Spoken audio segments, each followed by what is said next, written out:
on the crypto side, address a question that we've been getting quite frequently. You can tell how convinced we are that deflation is the higher probability. And we know that's way out of consensus, and that's where we like to be. But many wonder how we could be positive at all about Bitcoin if we're not worried about inflation. Well, I think 08, 09 is a very good reason why. Why did 08, 09 almost melt the financial world down? It did so because of counterparty risk. And what we've just seen in the crypto market is really interesting. It's been cut in half, 2 trillion to 1 trillion, the ecosystem, in the last few months, just cut in half. Can you imagine what would happen if our equity prices, bond prices were cut in half in the span of a few months with all the leverage out there? I think we'd be in a counterparty risk problem again, a big mess. Maybe not as big of a mess as we were in 08, 09, because there have been some changes. But I do not believe that our financial world would withstand a 50% drop as easily as the DeFi world has. DeFi, while a lot of people who were leveraged 100 times elsewhere in the world were wiped out. I think, I'm going to get this number wrong, it was either 86,000 or 860,000 accounts wiped out. DeFi didn't skip a beat. I don't think we could say that for the traditional financial world. And I do think that's why the shift towards DeFi, helped now by central banks moving into stable coins and legitimizing digital currencies, even though that's very different from Bitcoin. I do think we're going to accelerate further and faster into the DeFi world. And that too is very exciting.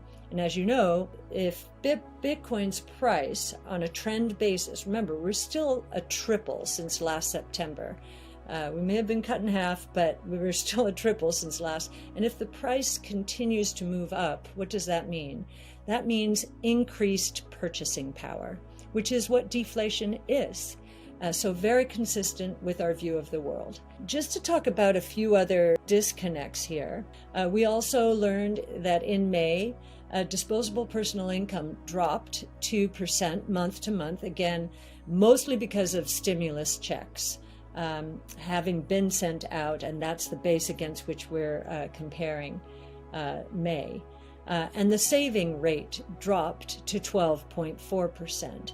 Now, 12.4% is still high by historical standards. Right before the coronavirus, we were at 8%. At the peak, we were in the mid-30s. So we've come a long way, but we could go further down in terms of pulling savings down in order to fund purchases. So we'll see what happens there. Another curious thing we learned was retail inventory. Retail inventory in May. Now, retail is mostly goods. Retail inventory fell 0.8%. Now, and that's after a drop of 1.6% the previous month, while industrial production's going up 0.8%. Kind of the light bulb went on for me. Could it be that the inventories are not going to be at retail stores? They have backed up into the consumers' homes. And that's why consumption might disappoint the retailers going forward. I think the consensus expectation, the consensus short on in terms of currencies was on the dollar at the beginning of this year. And the dollar is not going down. And that's also consistent with the bond yields coming down, surprisingly.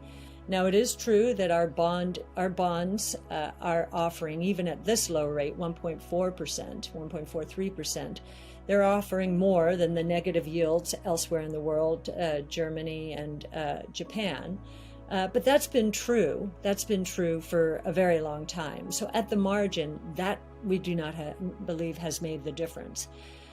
What could be making the difference in terms of the dollar going up is this notion that the terms of trade are not going to turn as much against the United States in the form of higher corporate tax rates. And in fact, this 15% minimum tax will hit everyone in the world. Now, it will hit disproportionately some of the very profitable tech companies who have been able to manage taxes globally to very low levels. But that, again, it's true for everyone. So at the margin, maybe that is why the dollar's going up. We've also seen some quite deflationary signals, outright cyclical deflation, which got us thinking about inventory corrections. Lumber prices have been cut by more than half now. And maybe that was lumber that do-it-yourselfers were storing up, seeing the lumber shortage coming, and they're just not in there buying now. That's pretty interesting. In China, pork prices have dropped precipitously. Now, we may not pay too much attention to that price, but that might be the most important price in China in terms of keeping consumers happy. It's a big part of their diet, and the government watches it very carefully. So that's interesting. Copper prices are still down in the 10 to 15% range. So there are some signals out there that perhaps inventories are somewhere in the system, and we're seeing a cyclical unwind here. Oil, as I mentioned earlier, is the outlier. We'll see what happens with the OPEC meeting. As of this recording, I guess they had not come together on any agreement. I know the UAE wants its base adjusted upward before agreeing to a 400,000 barrel increase in supply. So we've been wrong on oil prices, but I will say the higher the price goes, the more demand destruction there will be, because there will be an even bigger incentive to go electric moving forward. And now onto the markets. As we've said all year long, this bull market has strengthened. It has deflected all kinds of bad news. The doubling in interest rates in the first quarter, the ARK leverage blow up in the ecosystem, which many thought could cause systemic problems. We've been through tax hike discussions, which sounded pretty onerous in terms of their impact on capital. And we've seen a big correction. We certainly were right in the middle of it in valuations as those interest rates went up in the higher valuation side of the market, particularly if one is looking at valuations as of this year on this year's earnings. So we're very happy at the way the market has performed.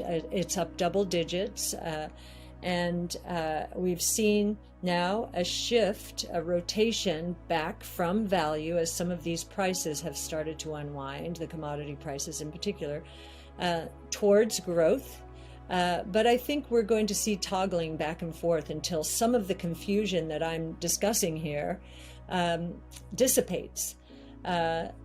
What's clear is profit growth right now has been or is explosive.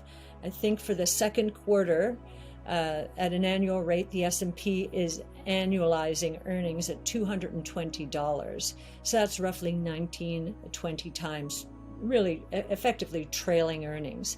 And if we think earnings are going up, and we do, then the multiple looking forward is moving down into the mid to upper teens. That is good valuation support given the level of interest rates.